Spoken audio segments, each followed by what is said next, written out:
Salut les devins, c'est Saikyu. On se retrouve aujourd'hui pour ma review du chapitre numéro 87 du manga Dragon Ball Super. Vous avez vu qu'elle a tardé un tout petit peu. À vrai dire, deux raisons principales. Premièrement, vous le savez, j'étais au Royaume-Uni et j'ai vu le film là-bas Dragon Ball Super Super Hero en plus de mes occupations que j'avais là-bas sur place. Et je vous en ai livré ma review plus que complète. Si jamais vous avez du temps sous la main ou que vous voulez morceler votre visionnage, je vous mets un lien de celle-ci en description. Deuxième raison, c'est parce que nous sommes en fin d'arc, mais surtout, le prochain arc, le retour de Dragon Ball Super en version manga, n'est toujours pas daté. Et bon, loin de moi l'envie d'enfoncer le couteau dans la plaie, mais ni en animé, ni en film non plus d'ailleurs. Enfin bon, faites attention si quelqu'un vous dit « oui, mais c'est sûr, ça revient le mois prochain, ça revient dans 2 mois, etc. » Je vous ai proposé une vidéo d'analyse, également une vidéo d'explication de ce qui a été dit officiellement, comme ça si vous l'avez pas encore vu, vous pourrez faire aisément la distinction entre ce qui est dit noir sur blanc officiellement, ou des petites folies qui sortent de la tête de certains à droite et à gauche. Enfin bon, chapitre numéro 87, qui a pour titre « Le guerrier le plus puissant, le plus grand guerrier est révélé », titre qui est absolument mensonger au final, on le verra à la fin grâce à ce qui est dit vis-à-vis de Whis. En tout cas, ce chapitre numéro 87, je ne vous le cache pas, je l'ai plutôt apprécié, mais je me suis mis à réfléchir au pourquoi je l'ai apprécié et je trouve que la raison est assez triste. Si la lecture de ce chapitre m'a vivifié d'une certaine manière concernant Dragon Ball Super, en tout cas de manière récente, c'est parce que ce chapitre-là, malgré ses défauts, on va en parler, il vient enfin un petit peu secouer l'intrigue et les intrigues de Dragon Ball Super, tandis que depuis la seconde moitié fin de l'arc Granola, c'est la torpeur quasi totale. C'était enchaînement des guerriers les plus puissants jusqu'à ne plus en avoir soif. Au final, personne ne l'était réellement, il y avait des rétrogradations de pouvoir, des améliorations, des changements de forme à tout va, des vœux en veux-tu en voilà, et au final on ne voyait pas le bout, ni même le sens de cet arc Granola le survivant. Vous vous rappelez, j'étais très négatif concernant ma review du chapitre numéro 86, et j'avais aussi très peur que ça soit quasiment la fin de l'arc et que le 87 soit juste une extension et pas plus. Alors forcément, aussi de cet aspect-là, de ce point de vue-là, même si Elec n'a pas fait grand-chose contrairement à nos attentes, il faut avouer que ce chapitre 87 m'a un petit peu rassuré quant au fait qu'il n'était pas la pure continuation du 86. Et donc, mon constat est que je n'aime pas ce chapitre 87, de par sa qualité intrinsèque et indépendante des autres chapitres de l'arc, mais simplement parce qu'il apporte quelque chose de mieux que les fonds de tiroir qui nous ont été proposés récemment. Alors comme chaque mois, il y a quelques petits sujets qui font grincer les dents, moi pour le moment franchement je m'en fous un petit peu, je trouve ça assez anecdotique. Par exemple, je vous en cite un parmi tant d'autres qui ne m'intéressent pas réellement, c'est plus les auteurs qui s'arrangent un petit peu à leur sauce et je trouve pas que ça ne vienne troubler réellement Dragon Ball Super ni Dragon Ball, comme lorsque dès le début de chapitre, Monaito, le Namek, va tout d'un coup se découvrir le fait que ses pouvoirs se sont améliorés et que c'est tout à dit balouche remballe, il va pouvoir soigner absolument tout le monde, les ramener à leur meilleure puissance et forme physique, alors qu'il y a quelque temps il n'y arrivait pas. Même si on peut trouver ça facile, et je l'accorde, ça ne me dérange pas plus que ça arrive en fin d'arc, juste après ils vont se prendre tous une rouste monumentale, Granola va même pas bouger au combat, Goku et Vegeta vont se faire claquer, au contraire ça permet de faire comprendre que ce qui arrive avec Freezer est juste monstrueux. Monaito, on ne sait pas réellement si on le reverra plus tard dans la suite de Dragon Ball Super, autant le gars il vient d'avoir un power-up, il servira plus à rien, autant il va déménager chez les Namek, sur leur planète, etc. Donc pour le moment, je vois pas réellement un gros impact néfaste,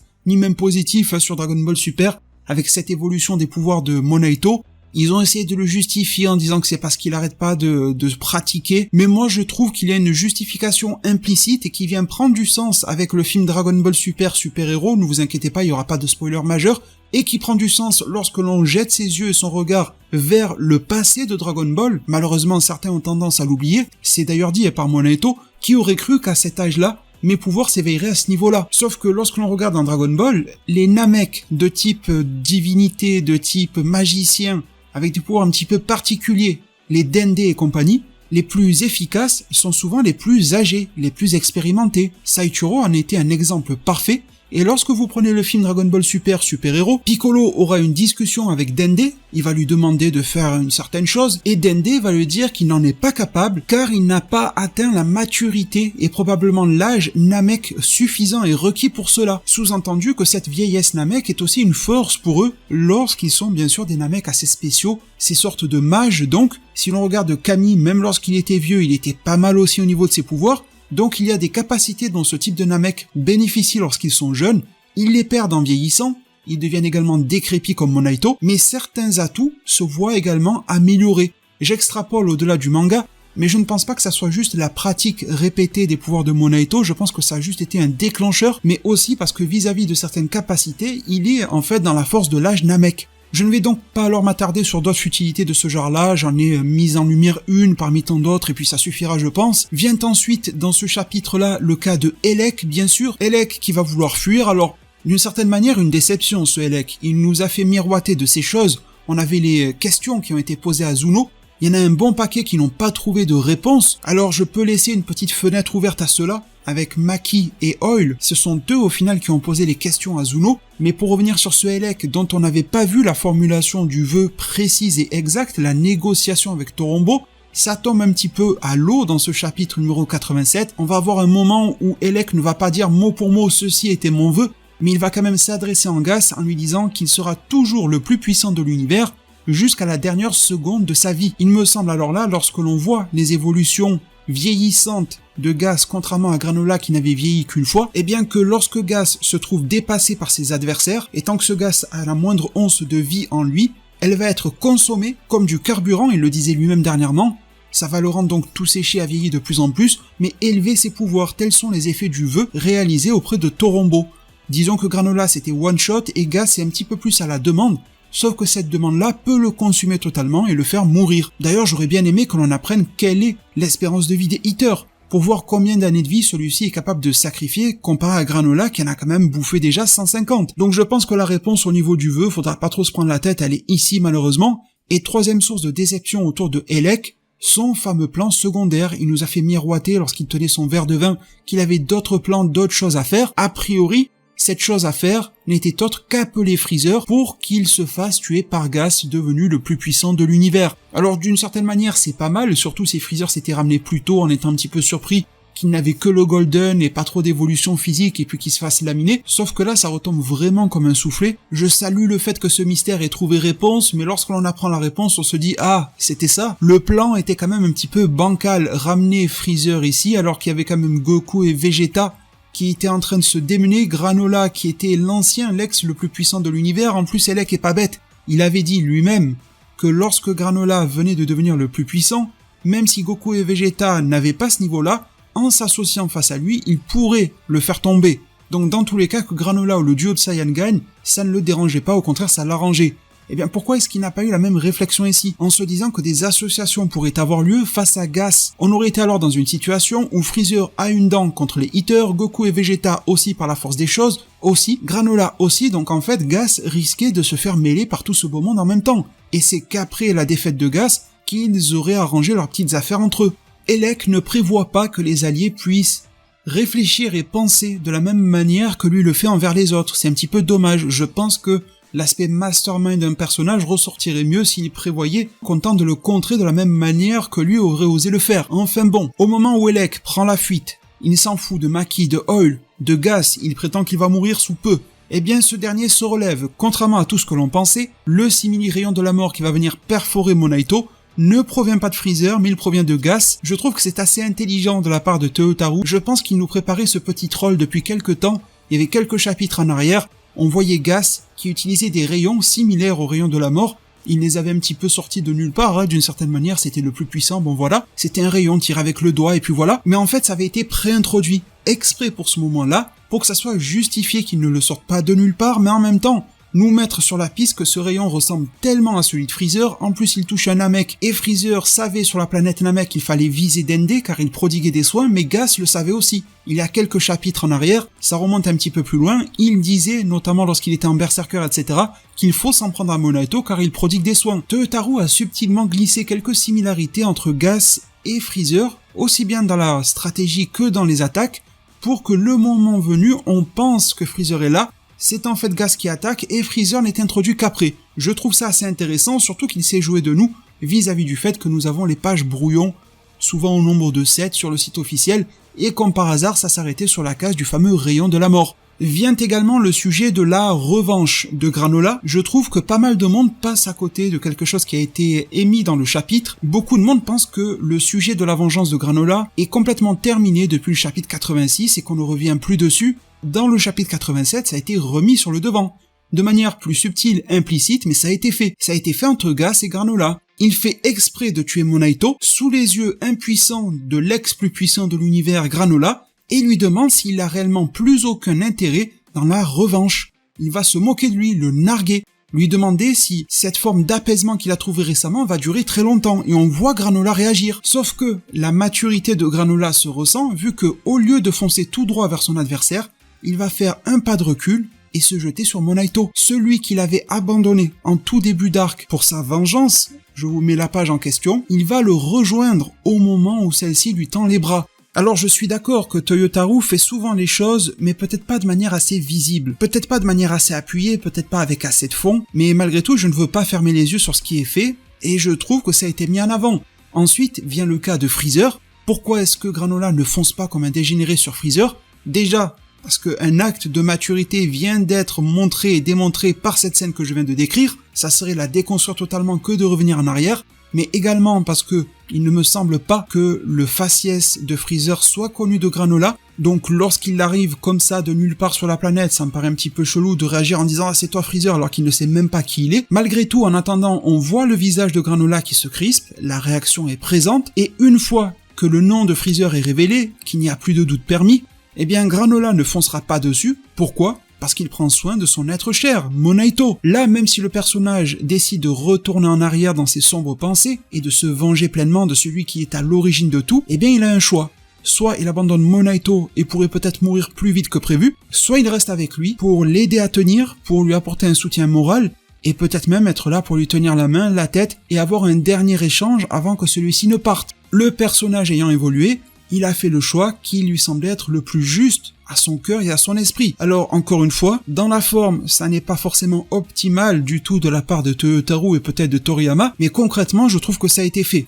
Alors enfin bon, avant de parler de cette arrivée de Freezer, c'est quand même le gros morceau du chapitre, il y a Gas qui va s'en donner un cœur joie dans tous les sens, et j'ai trouvé cette fois-ci que le combat Goku Ultra Instinct, vous savez, le vrai Ultra Instinct, je pense qu'on risque de rigoler dans 1, 2, 3 arcs quand ce vrai Ultra Instinct va devenir le vrai faux Ultra Instinct, pas totalement maîtrisé, qui demande à être maîtrisé. Bon, on verra bien comment ça évolue, peut-être que je me trompe, mais je le sens bien arriver comme ça, avec Vegeta Ultra Ego, qui est probablement un faux Ultra Ego, je pense que Beerus le lui apprendra plus tard. Et bien en tout cas, j'ai trouvé que les scènes d'action étaient nettement meilleures que chapitre 85, 86, voire même avant, qui faisait office réellement de remplissage. Là, je sens une vraie tension du combat, des vrais choix en matière de technique, de pose, de coups qui sont portés, un petit semblant d'innovation aussi, même s'il y a beaucoup de classicisme, Kamehameha, Kanongari, ça révolutionne rien, mais au moins il l'a fait avec les nouvelles formes des personnages combinés, mais surtout on fait face à un adversaire un peu zombifié, c'est assez rare dans Dragon Ball et Dragon Ball Super, qui ne ressent tellement rien que Vegeta le qualifiera de maudit par sa propre puissance, au point tel de pouvoir foncer à l'intérieur de sa propre vague de ki,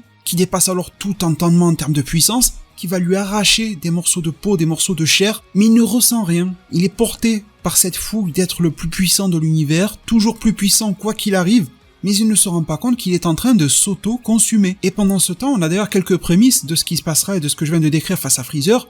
Goku et Vegeta sont très mal en point face à un Gas qui est devenu encore plus puissant qu'il n'était dans le chapitre précédent, et pourtant il n'a Dieu que pour Monaito. Avec un discours qui, bon, ne m'a pas bouleversé, qui était plutôt téléphoné d'une certaine manière, mais qui était nécessaire de la part de Monaito en lui disant que sa vie aurait dû s'achever il y a 40 ans et surtout que ces années qui viennent de s'écouler sont les meilleures qu'il n'ait jamais pu connaître et vivre car il était en présence et en compagnie de celui qu'il considère comme son petit-fils. C'est le genre de scène qui veut te tirer une larme de l'œil, mais là c'est tellement bref que tu te dis qu'ils ont plutôt coché une case, car il fallait le faire, cet échange, il fallait que Granola et Monaito l'aient, et même si on a connu Monaito suffisamment de temps, en plus avec le flashback dans le passé avec Bardock, pour l'apprécier et s'attacher à lui, ici la scène arrive presque tel un cheveu sur la soupe et on a un petit peu du mal à être captivé, en tout cas personnellement c'était le cas, surtout que l'on reprend directement derrière avec le zombie, entre guillemets, Gas. Goku va le frapper au point tel que son bras va perdre un morceau, va se casser, se briser, mais il frappera toujours avec. Anatomiquement, plus rien ne fonctionne en Gas, mais il continue de bouger normalement. Sa surpuissance le fait outrepasser sa douleur, il ne ressent plus rien. Telle est sa malédiction. Si j'ai apprécié ce chapitre plus que le précédent et plus que d'autres dans l'arc, c'est aussi parce que le relationnel entre les personnages est un petit peu plus mis en avant. Ça ne dure pas très longtemps, mais on a quand même une sensation d'immersion entre Vegeta qui jugera cette fameuse malédiction de Gas, mais aussi les hitters entre eux. C'était une fratrie, et pour le moment je ne voyais que Elec, leur chef, qui les commandait tous sans qu'il n'y ait jamais de réelle interaction. Cette fois-ci, c'est Maki qui va se mettre en travers de cela, elle va barrer la route à son propre frère et donneur d'ordre, il ne va absolument pas tolérer cela, lui mettre une claque, atterrir dans les bras de Oil. Cette scène de désaccord ne révolutionne rien, mais je l'ai appréciée. Encore une fois, dans ce contexte de sécheresse scénaristique des derniers chapitres de l'arc Granola, ça venait redorer un petit peu son blason. Et en plus, cette querelle interne va retentir du côté de Goku et surtout de Gas, lorsque Elec commencera un petit peu à perdre le contrôle et à révéler à très haute voix que Gas est en train de se consumer, qu'il est en train de mourir au prix de sa puissance, et ça a donné une scène qui pour une fois m'a touché dans Dragon Ball Super, en tout cas dans cet arc Granola de manière récente. Ce personnage de Gas, dont moi-même à 2 reprises, déjà je vous avais dit en mot de passe de review, que je voulais un Gaspard, j'en avais marre de ce Gas, il n'apportait rien si ce n'est le plus puissant du plus puissant à chaque fois, on nous avait fait miroiter un petit traumatisme du passé, c'est vrai que le flashback aux côtés de Bardock était sympa, mais au final c'était plus Bardock, Monaito, Musli, Granola qui était intéressant que Gas lui-même. Et bien là on se retrouve avec un personnage qui a été presque vide tout du long, qui n'a servi au final qu'en première ligne, et tout d'un coup je me suis trouvé à ressentir quelque chose, à ressentir une certaine forme de pitié pour ce personnage-là, une forme de peine en fait, pour ce petit frère qui n'avait pas demandé à devenir si puissant que cela, il avait même refusé au préalable que le vœu soit fait, et au final il a été pris dans cet engrenage-là, il a été utilisé, surutilisé par son propre frère. Ça m'a rappelé un petit peu Broly, en fait, avec Paragus et Freezer qui l'ont malmené et utilisé dans tous les sens, jusqu'à avoir aussi certains traumatismes, avec Ba, avec son propre père Paragus. Il se fait mêler dans des combats dantesques, et c'est le cas également pour Gas, sauf que lui-même va être atteint, il ne va pas cesser de recevoir des ordres de la part de Elec, et au moment où j'ai cru que Gas allait réagir et tuer Elec, parce que là c'était trop, il lui dit « Sois utile pour moi, au moins dans les dernières secondes de ta vie ». Oser dire ça à son propre frère mourant, c'est quand même une abomination. Alors je me suis dit qu'il se ferait transpercer par Gas, qu'il se rendrait compte que ça allait trop loin, et qu'à ce moment-là, il y avait peut-être une ouverture pour remballer l'arc, avec les Hitters qui se seraient auto-débarrassés de Elec pour leur propre bien, qui montreraient désormais patte blanche au groupe de Vegeta et Granola. On arrangerait la situation de Gas avec un vœu Dragon Ball, Monaito, Whis ou je ne sais quoi, et puis on n'en parle plus. Ça aurait été assez bateau et enfantin, mais pourquoi pas, ça aurait pu exister. Et au final, non. On va tout d'un coup dévier dans un autre domaine. Même la teneur graphique des prochaines pages n'est plus du tout la même. L'empereur du mal de l'univers 7, Freezer, arrive avec une pleine page juste démentielle. J'adore cette vision que l'on a là sur Freezer, sa musculature, pas trop débordante mais quand même saillante, apparaît très très bien. Je trouve d'ailleurs que Toyotarou s'en sort super bien lorsqu'il s'agit de dessiner Freezer. Il a fait un petit peu évoluer son visage, c'est sûr, par rapport à ce qu'il était de base, mais en même temps, combien d'années ont passé pour le personnage de Freezer et surtout quelles évolutions psychologiques a-t-il dû subir? Il n'est plus du tout dans la même position physique et mentale qu'à l'époque où il régnait, avec une puissance telle qu'il percevait le moindre Saiyan comme un microbe. Aujourd'hui, ce n'est plus le cas, bon, mis à part la nouvelle évolution actuelle de Freezer, mais bon, je pense qu'il sait que désormais la course est relancée, qu'ils vont vite lui courir après. Donc le statu quo mental de Freezer a clairement changé, plus les années qu'il s'est pris dans les dents, le fait que son visage ait pris quelques traits en plus au niveau des tempes, qu'il ait moins l'air d'un psychopathe, bon, ça me dérange pas non plus, je trouve que Toyotarou dessine vraiment bien Freezer. Avec Piccolo, ça fait sûrement partie de ces personnages qui maîtrisent le mieux dans le manga Dragon Ball Super. Et donc tout le monde, les personnages bien sûr en présent dans l'œuvre, sont abasourdis par ce qui vient de se passer. En plus, tout le monde n'est pas réellement au courant de si c'est vraiment Freezer ou non. Même Gas, qui connaît l'apparence de Freezer, va avoir un petit peu du temps à le reconnaître. Goku lui-même, on ne pourra pas lui enlever le fait qu'il a passé beaucoup de temps avec Freezer, va avoir du mal à comprendre qu'il est là. À partir de là, tout change. L'arc, le chapitre, prend une autre tournure. Et on arrive même à mettre un petit doigt de pied dans le gore, avec la scène où Freezer va tout simplement annihiler Gas, d'introduction de transformation qui est similaire au SSJ Blue. Parce que Freezer ne vient pas de la développer là, ni de la découvrir. Il va nous le prouver avant même de la révéler à Goku et Vegeta. Si l'on regarde bien dans les pages, on se rendra compte que avant même de dire qu'il est Black Freezer ou quoi que ce soit, lorsqu'il s'attaque à Gas, le plus puissant de l'univers actuellement, Freezer va se recouvrir d'une couleur assez noirâtre. Et lorsqu'il va le transpercer, il y a de quoi hésiter avec le Golden, mais si on regarde dans le détail, c'est clairement Black Freezer. Le temps d'un instant, il maîtrise tellement sa nouvelle forme qu'il peut l'activer, la désactiver à besoin. Et là, nous avons la preuve de quelque chose. Ça lui aura pris du temps, mais Freezer a pris totalement en compte, et ça j'apprécie beaucoup, les défauts qui lui étaient reprochés avec le Golden dans le film Fukatsu no F. Les défauts également qui lui étaient reprochés avec sa forme 100%. C'était pour cela d'ailleurs que Goku et Vegeta prenaient le dessus sur Freezer petit à petit. Sa puissance n'était pas contrôlée, lui consommait beaucoup trop de ki.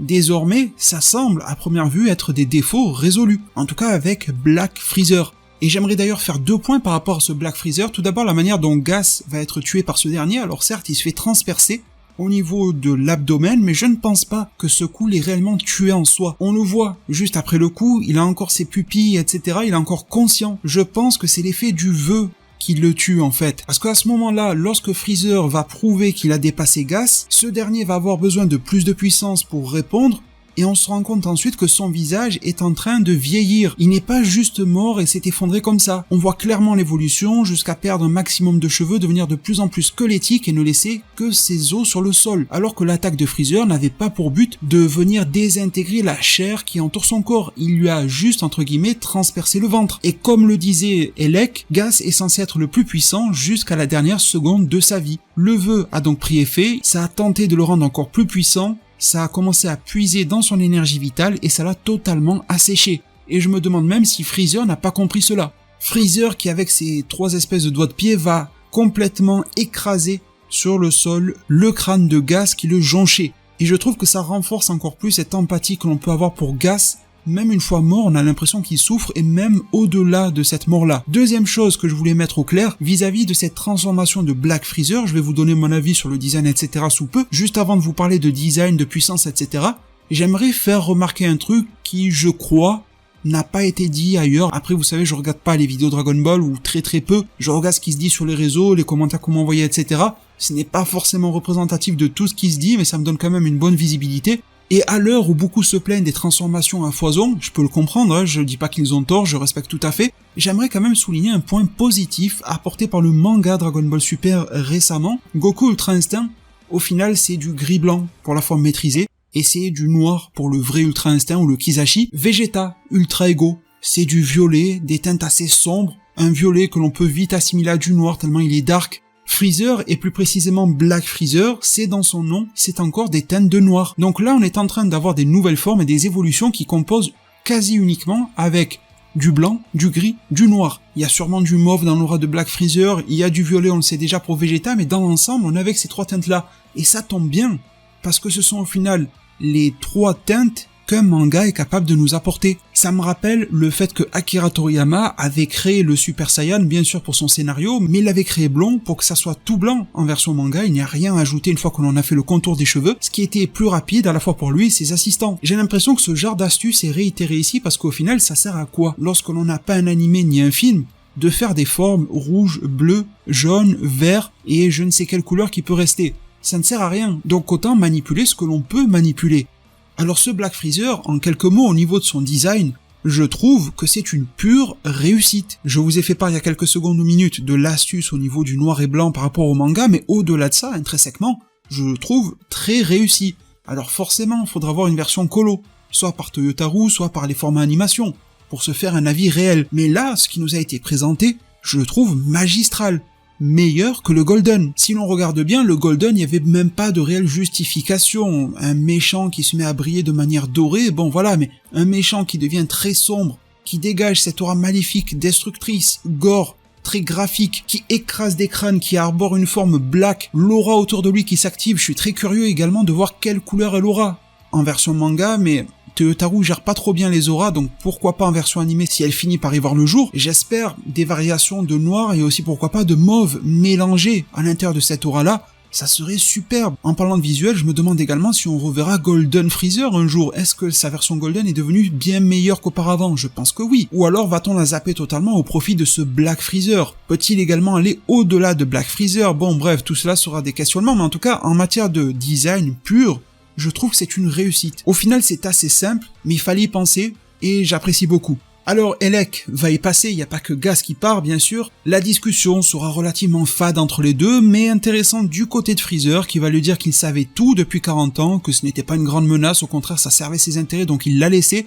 Maintenant, vu que la menace Eater a trop grandi, il va y mettre un terme directement. Il y a 2-3 trucs que j'apprécie dans l'écriture du côté de Freezer et j'espère que ça n'a pas été mis là comme ça, que ça servira plus tard, notamment pour le prochain arc. Freezer dira que rien ne lui échappe dans cet univers, donc ça me met sur la piste qu'il sait peut-être que Zuno a été questionné, et d'ailleurs j'aimerais bien savoir ce que ferait Freezer s'il pouvait aller voir Zuno. Ça renforce cette stature de Freezer en tant que grand méchant dont il faut se méfier physiquement et psychologiquement. Depuis le temps que je demande un ennemi de ce type-là, c'est peut-être Freezer qui va me le rapporter. On est en train de réinstaurer Freezer en tant que grand méchant digne de ce nom et pas d'une espèce de Team Rocket étrange, même si à la fin il va partir et ça m'a fait un petit peu grincer des dents, je vais en reparler après. Freezer va d'ailleurs également dire que Elec est le plus faible de tous les Hitters et là il va le tuer. Et derrière, on se rend compte qu'il va totalement épargner Maki et Oil, qui sont de cette même fratrie. Alors c'est vrai que Maki et Oil sont un petit peu différents, parce qu'ils ne sont ni Mastermind, ni soumis à la volonté d'un autre tel que Gas l'a été. Ils sont plus neutres que les deux autres, mais je trouve que cette histoire de « j'ai 2 postes de cuisinier dans mon armée, venez me rejoindre » est un petit peu étrange. Déjà, assez étrange, même si j'arrive à le comprendre que Maki et Oil acceptent tout de suite, même s'ils s'en foutent de Elec, Gas, qu'ils apprécient, vient d'être tué par Freezer. Je peux comprendre qu'il y a un effet de menace de la part de Freezer et donc ils vont le rejoindre. Peut-être voudront-ils s'enfuir ensuite de l'armée, on verra bien. Mais surtout le fait que Freezer veuille les recruter. Je pense que des cuistots dans l'univers, il peut en trouver partout. Et j'espère en plus de penser que c'était voulu, volontaire de recruter ces 2 membres-là parce qu'ils auront une utilité plus tard. J'espère que ce n'est pas juste pour l'humour. Parce que les réponses qu'ils ont obtenues auprès de Zuno l'intéressent sûrement, et parce qu'ils ne les considèrent pas comme les plus faibles des Hitters. Elec était le plus faible selon lui, donc ils ont un potentiel au moins latent que Elec lui-même n'avait pas. Donc je suis quand même curieux de savoir ce qui va être développé par rapport à ces deux. Je sais qu'on n'aura pas un arc centré sur eux, bien sûr, mais un petit peu comme 7-3, qui a ouvert le bal de l'arc Granola. Je pense que vis-à-vis du prochain, ou peut-être dans 2-3 arcs, Maki et Oil pourraient être utiles à Freezer pour déverrouiller le nouvel arc. Un petit peu, si vous voulez, à l'instar d'un Kikono ou de Berry Blue, ses assistants, qui par 2-3 petites actions ou paroles arrivent à enclencher Freezer sur certaines actions. Alors une fois tout cela fait et mis sous le tapis pour le moment, Freezer va bien sûr expliquer comment il est arrivé à déverrouiller un nouveau pouvoir. Je suppose d'ailleurs que sa forme de base aussi a progressé. On se rappellera qu'à l'époque du Golden, sa forme de base, en tout cas sa forme finale, je trouve que sa forme finale est devenue la forme de base dans Dragon Ball Super, eh bien on avait vu qu'il était capable de tomber Gohan Super Saiyan notamment, chose qu'il n'aurait pas fait si facilement avec sa puissance de Namek, même si ce Gohan était quand même assez rouillé. En tout cas, l'explication plaira ou ne plaira pas, c'est à vous d'en juger, c'est que Freezer, au gré de ses colonisations et conquêtes de planètes, et ça c'est vrai qu'on peut pas lui enlever, à la fin de l'anime Dragon Ball Super, épisode 131, une sorte de scène post-crédit dans laquelle on voit Freezer qui réunit une armée en plein milieu de la galaxie ou de l'univers. À la fin du film Broly, pareil, rebelote, et là on le voit carrément en train de coloniser un peuple, de le décimer pour en prendre possession, du moins de sa planète, et dans l'arc Moro, on avait une petite double page qui a été insérée dans le tome, nous indiquant qu'il ne se mêlait pas aux affaires de Moro. Pour le moment ça ne le touchait pas, d'ailleurs ça prouve que Freezer est toujours au courant de tout ce qui se passe dans l'univers comme il le prétend, mais surtout on le voyait encore en train de se diriger vers de nouvelles colonies, et il expliquait qu'il était plutôt un businessman et pas forcément un méchant en faisant cela. C'était légitime presque pour lui de le faire, il en discutait avec Berry Blue et Kikono. Bon, c'est quand même un fil rouge de Freezer de coloniser des peuples, le fait qu'il soit tombé sur une planète habitée ou non, qui renferme une salle de l'esprit et du temps, car oui, ça sera son explication, n'est pas si déconnant que ça. D'ailleurs, encore une fois, ça a été préintroduit. Dans l'arc Moro, Merus a amené Goku vers une sorte de petite pyramide qui renfermait une salle de l'esprit du temps dans laquelle ils se sont entraînés pour que Goku Ultra Instinct puisse faire ses preuves face au bouc maléfique. Alors, est-ce la même salle de l'esprit et du temps ? Là, je n'ai pas fait le calcul, je vous l'avoue, mais je pense qu'en plus, si on faisait les petits calculs, parce qu'on savait combien de temps s'écoulait à l'intérieur de la salle de l'esprit du temps par rapport au monde réel, on pourrait voir si c'est celle-là ou non, mais Freezer nous dira qu'il a pu y passer 10 ans. Attention, j'ai vu plusieurs personnes penser qu'il y a 10 ans qui se sont écoulés dans Dragon Ball, ce n'est pas le cas. C'est le temps que Freezer a passé dedans la salle. Il n'y a pas eu 10 ans d'écoulés entre Moro, Granola et quoi que ce soit. Et donc, forcément, quand on voit le regain de puissance, le boost énorme qu'il avait eu en 4 mois d'entraînement lors de l'arc Golden Freezer Fukatsu no F, forcément 10 ans d'entraînement effréné dans une salle prévue à cet effet, c'est quand même assez oufissime pour l'empereur du mal. Et ça explique donc à la fois pourquoi il n'a pas été pris en compte dans le vœu émis auprès de Torombo, devenir le plus puissant, etc., car il comptait comme étant dans une autre dimension. C'est intéressant d'ailleurs de se dire que les salles de l'esprit du temps ne font pas partie de leurs univers respectifs. Peut-être sont-elles, ces salles-là, des portes vers des univers encore inconnus.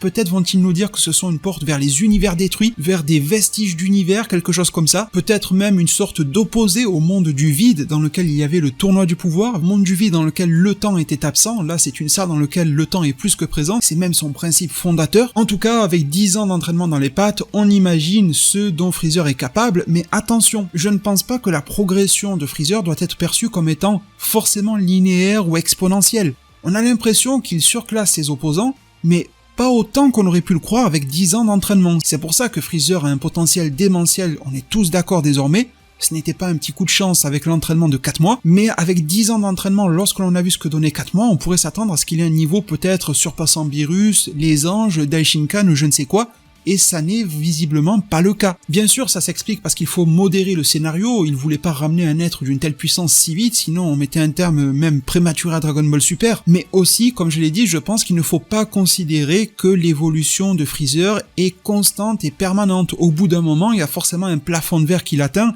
Il a sûrement dû s'y entraîner seul en plus, sans partenaire c'est compliqué, et je trouve que ce que fait Freezer là, c'est plus une sorte de rattrapage de potentiel que de réellement développer son potentiel actuel, dans le sens où il s'est jamais entraîné de sa vie hormis 4 mois, donc forcément il rattrape tout ce que Goku et Vegeta ont pu faire dans le passé, et ça le remet à un niveau démentiel qui outrepasse d'ailleurs ce qu'ils sont actuellement. Ça n'enlève rien de la superbe de son potentiel latent, mais je pense qu'il faut quand même lui accorder un certain plafond. Mais bon, ce Black Freezer est juste impitoyable. Il va mettre une rouste plus que monumentale à ses deux opposants Saiyan qui ont des formes, des pouvoirs juste monumentaux, on n'a même plus de mots pour les qualifier. Vegeta, sa boucle d'oreille de Akaishin plutôt bien méritée, Goku qui se rapproche du vrai Ultra Instinct, d'ailleurs ça confirme une énième fois ce que je disais depuis très longtemps, c'est pas nouveau. Je le disais depuis le double épisode de DBS, là le 109-110, l'Ultra Instinct, et vous pouvez mettre pareil maintenant pour l'Ultra Ego, ne garantit pas une surpuissance par rapport à n'importe qui.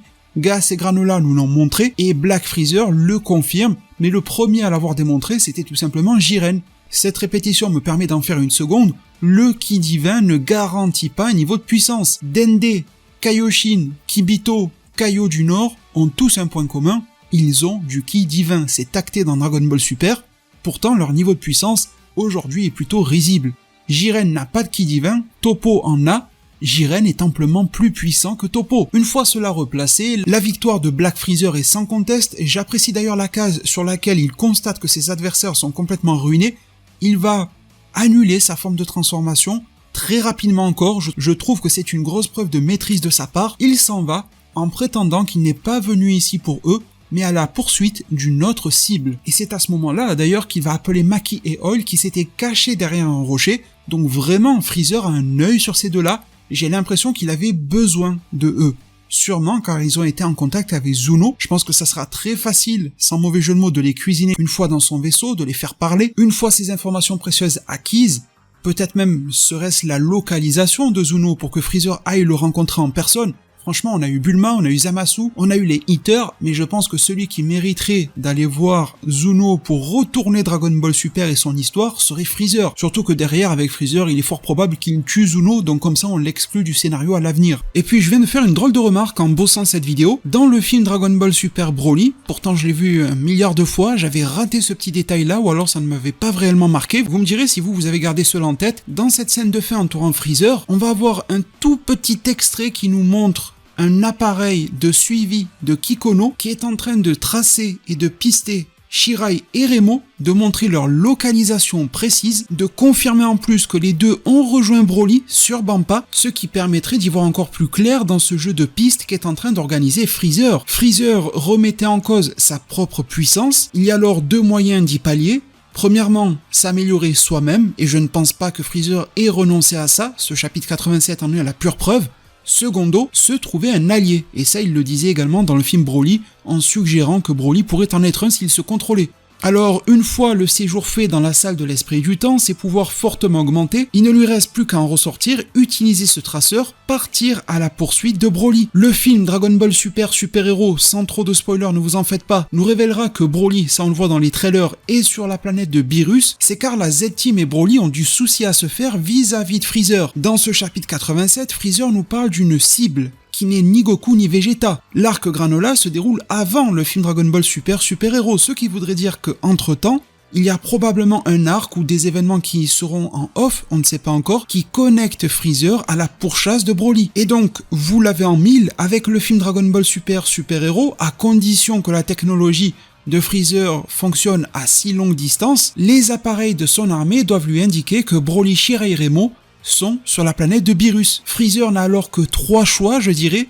Premièrement, ne rien faire, le temps de gagner en puissance car Beerus le surpasse de trop, et puis je rappelle que Beerus a tout à fait le droit de demander à Whis d'intervenir. Whis est neutre, mais il obéit à son Akaishin. Deuxième option, se sentir suffisamment costaud pour le faire et aller défier Beerus chez lui, voire récupérer Broly là-bas. Et troisième option, utiliser un vœu, pourquoi pas, pour téléporter Broly. Ça a été fait à la fin du film Dragon Ball Super Broly. Freezer pourrait donc exaucer le fait que Broly soit transporté auprès de lui, ce qui de manière détournée rendrait impuissant Beerus face à la situation. Donc je pense que tout est en train de s'emboîter, mais en tout cas il y a quelque chose qui prend réellement forme, c'est la fin de l'arc Granola, fin de chapitre 87. Le personnage de Monaito est remis sur pied. C'est assez étonnant, mais on va le garder dans l'histoire. Whis va le ramener. Peut-être aura-t-il une utilité plus tard. Comme je vous l'ai dit en début de chapitre, je ne vois pas laquelle, mais pourquoi pas. J'espère qu'il pourra aider à développer le lore Namek. D'ailleurs, je ne sais pas vous, je verrais bien Granola vivre également sur la planète Namek. Ça permettrait de faire d'une pierre deux coups, de ramener Monaito avec son peuple, de développer le lore Namek si Monaito donne des cours aux petits Namek, en leur disant oui on vient d'un autre royaume, je vais vous dévoiler lequel, etc.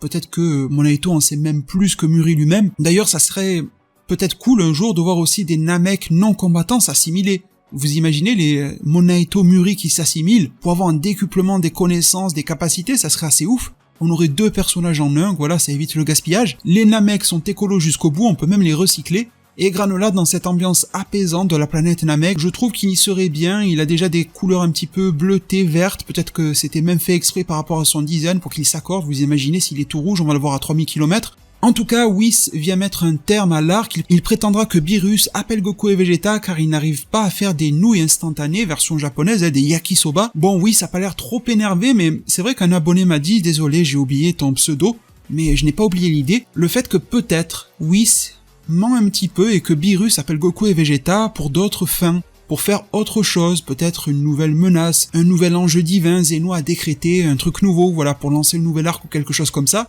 Ça pourrait être intéressant, pour le moment j'y crois pas trop, mais je trouve que c'est intéressant à mettre sur la table. En tout cas, pour reparler vite fait de Monaito, plutôt heureux quand même d'entendre le fait que le dragon Torombo sera mis de côté, il va être scellé, on ne pourra plus faire de vœux avec. Malgré tout, dans le scénario, je trouve ça un petit peu dangereux, parce que si le personnage est scellé et que celui qui l'a scellé est toujours vivant, on peut le prendre en otage, le menacer, le forcer à déceler par je ne sais quelle manipulation. Je pense que si les Dragon Ball avaient été détruites, ou si Monaito le pauvre était mort, on se serait débarrassé complètement du sujet Torombo. Mais bon, on va dire que pour le moment, ils l'ont mis de côté, ainsi dans le prochain arc, on ne pourra pas se dire oui mais il faut aller faire un vœu auprès de Torombo. Non, le dragon est scellé.